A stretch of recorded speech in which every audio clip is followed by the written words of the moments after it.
Sir இது dead end sir. நீயா ஏன் டெட் எண்ட் சொல்ற? ஓ, வழி இருக்கு சொல்றேன். சார் இந்த இடத்துல எப்படி சார் இவ்வளவு கூட்டம்? அவன் இடத்த நம்பி ஆரம்பிக்கல, அவனை நம்பி ஆரம்பிச்சிருக்கான். அவன் எங்க கடை வச்சாலும் கூட்டம் அவனை தேடி வரும். எப்படி இருக்கு? சூப்பரா இருக்கு, செமையா இருக்கு. இப்ப புரியுதா ஏன் இவ்வளவு கூட்டம் வருதுன்னு? திருநெல்வேலியில இருட்டு கடை பத்தி தெரியுமா?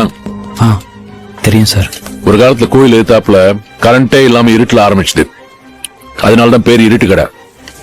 ஆனா இப்ப கோயில் எங்க இருக்குன்னு கேட்டா இருட்டு கடைக்கு எதிர்க்க இருக்குன்னு சொல்லுவாங்க. ஒருத்தன் நினைச்சா தன் திறமையால ஒரு லேண்ட்மார்க்கே மாத்த முடியும்ன்றதுக்கு அது உதாரணம்.